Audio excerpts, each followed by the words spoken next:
Sobat Republika, ini marah-marah mulu nih netizen Indonesia. Nah, belakangan ini dipicu dengan unggahan Universitas Oxford di Inggris. Mereka dinilai menutupi peran peneliti Indonesia dalam penemuan bunga langka Rafflesia hasselti di Sumatera baru-baru ini.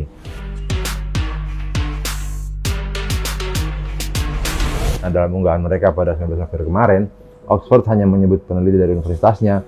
Mereka nggak menyebut nama-nama peneliti Indonesia lain yang ikut dalam ekspedisi tersebut, seperti Joko Witono, Septi Andriki, dan Iswandi. Nah, ini bukan barang baru sebenarnya. Sudah begitu tuh lembaga-lembaga akademisi di Barat melihat warga tempatan yang memungkinkan penelitian mereka. Pada abad ke-19 misalnya, dunia mengenal ada namanya Alfred Russel Wallace.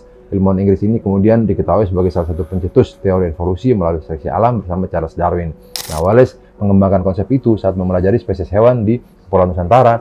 Spesimen semuanya ia kirim ke Darwin pada 1858 yang kemudian jadi dasar teori evolusi. Yang orang-orang nggak tahu, spesimen-spesimen krusial yang dianggap milik Wallace itu dikumpulkan dengan cermat oleh seorang putra Melayu dari Sarawak, namanya Ali. Ia menemani penelitian Wallace di Nusantara dan kemudian tinggal di Ternate, Maluku Utara. Nah, tentu menyoroti ilmuwan Eropa ini tak lepas dari persepsi keunggulan ras itu yang menjangkiti Eropa sedemikian lama, terutama pada masa kolonialisme, saat mereka merasa perlu pembenaran sebagai bangsa adiluhung yang punya hak menjajah bangsa-bangsa tak beradab di wilayah-wilayah jajahan. Nah, coba tengok deh hukum-hukum sains yang oleh orang Barat kerap dinamai dengan ilmuwan mereka. Ada teorema Pythagoras di matematika, ada hukum Newton soal gravitasi, kemudian teori Kepler soal pergerakan planet, dan banyak lagi. Kadang-kadang nih, teori yang disematkan pada nama ilmuwan Barat ini juga menutupi penemu aslinya.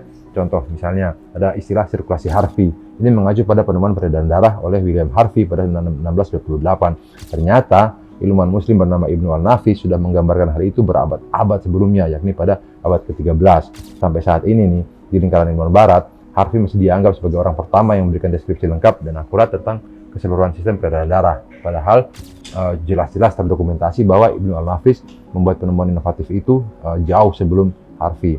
Kebiasaan menekankan individualisme ilmuwan pada teori mereka ini nggak ada di peradaban lain. Teori bahwa cara kerja mata kita yang menangkap cahaya nggak pernah disebut sebagai teori Al-Haytham. Padahal teori itu benar-benar menggemparkan saat muncul pada abad ke-11. Sebaliknya, saat membangun jam gajah yang terkenal, salah satu jam pertama yang menggunakan rangkaian gerak dan suara otomatis untuk menunjukkan waktu, Al-Jazari memberi petunjuk soal dari mana ia mendapat ilmunya. Di jam itu ada patung gajah yang melambangkan warisan India dan Afrika, ada burung phoenix yang mewakili Mesir kuno, ada naga yang melambangkan kebudayaan Cina, ada air dan karpet yang menunjukkan pengaruh Yunani dan Persia, serta ada pria bersorban menandai asal-usul Islamnya. Nah, kasus Oxford menunjukkan masih panjang jalan untuk benar-benar membersihkan sisa-sisa kolonialisme dari banyak hal di dunia.